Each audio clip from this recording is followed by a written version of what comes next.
En cette veille de Kippour, on voit Rabbi Akiva, il nous dit Ashrechem Israël, lifnimi atem etaharim ou mitaretchem. Et on voit même pendant la tfila qu'on va citer cette expression de Rabbi Akiva le jour de Kippour. Qu'est-ce qui se passe à Kippour? On voit qu'à Kippour, il y a une chose exceptionnelle pour les hommes qui se passe. On voit que c'est le soir de l'année où tous les juifs de toute communauté confondue ont la même coutume qui est de mettre le talit le soir de Kippour. Toute l'année, quasiment aucune communauté s'amuse à mettre le talit dans la synagogue, d'accord? Si ce n'est les Yéménites, les Yéménites, quand t'as pas dessus de nom. Les Yéménites le vendredi soir, mais on voit quoi? On voit que Béhémet à Kippour, on met tous le talit, le soir de Kippour. Est-ce que déjà quelqu'un s'est posé la question pour quelle raison? Vous savez ou vous savez pas? Comme des anges. Hein? Ils sont aux anges. Oh, c'est une des raisons pour laquelle on met le talit, c'est pour ressembler à des malachim, entre guillemets. Tu crois qu'un malach, il est blanc? Il porte un drap en laine sur lui? On va tous pareil. On va tous pareil. Alors, On se purifie. qu'est-ce qu'on dit? On dit en quoi ça ressemble? Parce qu'on dit dans Yecheskel que les anges, ils ont 8 ailes, entre guillemets. D'accord? Et on voit qu'un talit, il a 4 coins, mais à chaque coin, il y a des fils avec 8 pans. D'accord? Il y a 4 fils en fait qui sont pliés en deux, et on fait des nœuds, mais il y a 8 pans. D'accord? C'est pour appeler les 8 ailes des anges, entre guillemets. Maintenant, c'est beau, c'est mignon, mais c'est pas pour cette raison-là. Tzitzit, la gematria, c'est... Vous connaissez ou pas? 365. Pardon? 365. Non, tzitzit, la gematria, c'est 600. Peut-être je fais D'accord? Pas mal. Bien tenté. Non mais c'est bien tenté. Alors, on y croit. Alors, tzitzit, la gematria, c'est 600. Maintenant, il faut savoir qu'un fil, qui est un des coins des tzitzit, il a la particularité d'avoir 5 nœuds et 8 pans. 5 plus 8, ça fait 13. Ça fait 613. C'est pour se rappeler, comme c'est écrit dans le Shulchan Aruch, on porte le talit ce soir pour se rappeler en permanence des 613 commandements, pour se rappeler qu'on doit faire la Torah et les mitzvot. C'est quelque chose de très bien. Baruch Hashem. Maintenant, le talit, il a la particularité de représenter aussi la shrina. Quand un juif, la présence divine, quand un juif il s'enveloppe dans le talit, il doit avoir pour intention de s'envelopper dans la présence divine. C'est une jolie image. C'est joli, c'est beau. Maintenant, ce qu'on voit, c'est quoi? C'est qu'en réalité, à Kippour, Rabbi Akiva il dit Ashrechem Israël, atem etaharim ou mitaretchem. Heureux soyez Israël, devant qui vous vous purifiez et qui vient vous purifier. Qu'est-ce qui se passe le soir de Kippour? Avant Kippour, on a eu Rosh Hashanah. Avant Rosh Hashanah, on a eu la période de Elul. C'est la période où on doit faire Teshuvah. Rosh Hashanah, c'est Yom HaZikaron. D'accord? C'est Yom Adin. C'est Akadosh Baruch Hu, il vient et nous juge.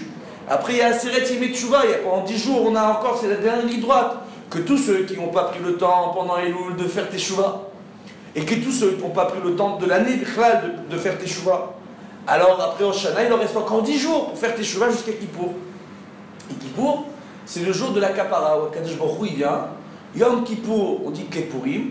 Il y a une simcha à Kippour comme à Purim. À Purim, on est joyeux parce qu'Akadosh Baruch Hu nous a sauvé de nos ennemis. À Kippour, Akadosh Baruch Hu il nous sauve de notre pire ennemi qui est le Yetzer Hara. En nous pardonnant nos fautes si on fait Teshuvah. Il suffit de prier, on boule, on fait Teshuvah. Donc on doit être joyeux, quelque part. Hein? Kippour, on doit vraiment se remettre en question. C'est un jour qui est très grave.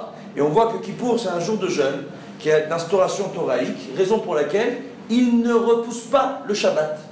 Donc cette année, Kippour tombe à Shabbat. Et comment est appelé Kippour dans la Torah? Shabbat, Shabbaton. Le Shabbat des Shabbats. Il n'y a pas plus shabbatique que Kippour. Raison pour laquelle que quand Kippour tombe un jour de la semaine, on applique toutes les halachot de Shabbat à Kippour. Pas le droit de porter, s'il n'y a pas de hirouv, pas le droit d'allumer la lumière, pas le droit de prendre la voiture, pas le droit, toutes les interdictions du Shabbat, sans les sioudotes. On ne va pas faire les repas de Shabbat. D'accord?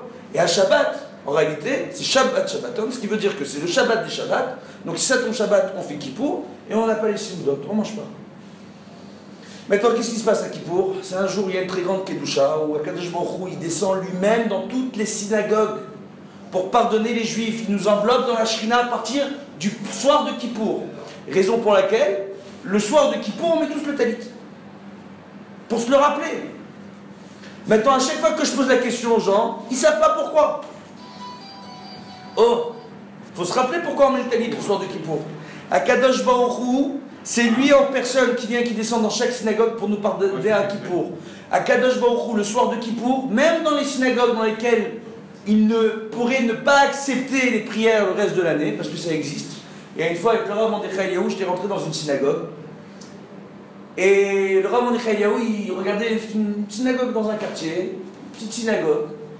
Et le toit, il n'était pas spécialement beau. Et la synagogue, c'était une petite bâtisse, avec de la peinture blanche toute simple.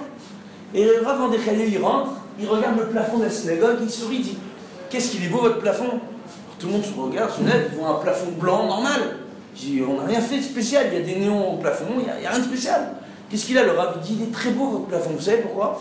Parce que toutes vos prières que vous êtes en train de faire, elles restent collées au plafond, elles ne montent pas dans le ciel. Pour quelle raison? Parce que les gens, dans leur filote, ils ne mettaient pas l'attention qu'il fallait. Pour quelle raison? Parce que les gens, dans cette synagogue-là, ils avaient pour particularité de parler durant la prière. Que les gens, le Shabbat matin, quand ils venaient dans cette synagogue, ils venaient pour parler de leurs affaires. Que pendant la lecture de la Torah, ils parlaient de leur business, ils parlaient de leurs femmes, ils parlaient de leurs copains, ils se racontaient des blagues. Ils n'étaient pas en train de prier. Et Rav Mordechai Eliyahu, il leur a expliqué ça. C'était une qui là où ils avaient fait demander au Rav de venir, parce qu'ils avaient énormément de problèmes. Et que quand le Rav il leur a expliqué ça, il a dit, prenez sur vous de ne pas parler pendant la tefila. Prenez sur vous, BMF, de quand vous priez, de mettre toutes les intentions dans votre prière, et tous les problèmes de la Kila vont disparaître. Et un an plus tard, ils ont appelé le Rav pour lui dire, Baruch Hashem, on a écouté le Rav, et aujourd'hui, il n'y a plus de problème dans la Kila. Les problèmes qu'on avait à l'époque ont disparu. Donc ça veut dire quoi? Ça veut dire qu'il faut comprendre que le mérite qu'Akadosh Baruch Hu descende dans chaque synagogue et qu'il accepte nos prières, ça ne se passe pas comme ça toute l'année dans toutes les synagogues. On dit à une personne, fais attention dans quelle Kila tu vas prier, dans quelle synagogue tu vas prier. Le Rav Frankfurter dit, attention, il faut faire attention au terme de synagogue. Sina, ça veut dire la haine, en hébreu. Gog, ça veut dire le peuple en latin. La haine du peuple. Synagogue, c'est un mot en français, moi. C'est un mot français. D'accord? Il fait un jeu. Ouais. C'est un jeu de mots. Et le Rav Frankfurter dit, quand les gens ils disent je vais à la Sina, tu vas où? À la haine? Les gens ils vont à la synagogue pour se disputer des fois. Alors, j'aime pas la synagogue, j'aime pas ce rabbin, j'aime pas et j'aime pas et j'aime pas et j'aime pas. Bon, bref, en réalité, faut bien comprendre que c'est pas ça l'essentiel de dire synagogue ou pas sina ou pas sina, c'est pas ça le but. La chose, c'est quoi la chose? En anglais, Alors maintenant, alors on continue. Maintenant, par rapport à ça, qu'est-ce qu'on voit? On voit une chose extraordinaire. On voit en réalité qu'il faut faire attention à la Kihila qu'on fréquente. À quoi il faut faire attention quand on va avoir une Kihila? Il faut voir, quand on prie, si les gens ils parlent, il faut faire attention. D'accord? Maintenant, si on sait que nous on aime parler, on va pas aller dans cette synagogue, tout le monde c'était pour aller parler. Maintenant, il faut faire attention à ces Yenim là. Maintenant, Bezrat Hashem, en réalité, c'est pas à ça qu'il faut faire attention le plus. Il faut faire passer le message aux gens que BMF, qu'aujourd'hui il y a des très grandes xérotes contre le clan d'Israël à travers le monde. On voit que le clan d'Israël est touché par de grands malheurs à travers le monde, partout. En Israël et en dehors d'Israël. Et on voit en réalité que la chose qui peut annuler la xéra dans le ciel, d'accord? On dit quoi? Tshuva, Tfila, Uzdaka, Ma'avirin, Etroa, Akzera. Donc, la Teshuva, le fait de faire Teshuva, la Tfila, la prière, et de donner la Tzedaka à son prochain, ça peut faire transformer une mauvaise sentence en une bonne sentence. Annuler une mauvaise sentence dans le ciel. Et c'est ça en réalité. Kippour, c'est ça que ça vient finaliser. Il faut savoir, à Kippour, il y a 5 tfilotes. Que tout le clan d'Israël, quelle que soit leur coutume, toute l'année, ils se sont tous retrouvés, toute l'année, on fait tous Shacharit, Mincha, Arvit. Et pourtant, à Kippour, on va tous faire Arvit, Mincha, d'accord? Excusez-moi, Arvit, Shacharit, Mincha, Moussaf, et la Nihila. Tout le monde, on se retrouve avec cette Nihila. Il faut savoir, Nihila, ça vient de quoi? On ferme les portes du ciel. Kadosh Baruch Hu, durant Kippour, il ouvre les portes du ciel, il descend lui-même en personne.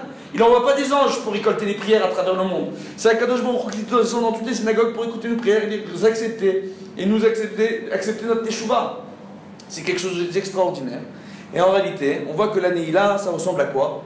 Il faut bien comprendre, durant tout Kippour, qu'est-ce que vous allez construire? À partir du soir de Kippour, raison pour laquelle il est très important d'aller à la synagogue et de prier, et de se taire pendant la prière, et de faire de grands efforts pour BMF arriver à faire une véritable teshuva et de prendre sur soi une teshuva pure et sincère. D'accord? C'est quoi en réalité?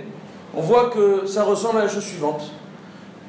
Durant la journée de Kippour, tu vas passer ton temps à travers ta teshuva à rentrer des mitzvot sur ton compte bancaire. Maintenant, le propriétaire du compte bancaire, c'est pas toi. Celui qui a la signature, c'est Akadosh Baruch Hu. Avec toutes ces mitzvot, à la fin de Kippour, il va falloir donner le chèque pour rembourser ton créancier, Akadosh Baruch Hu.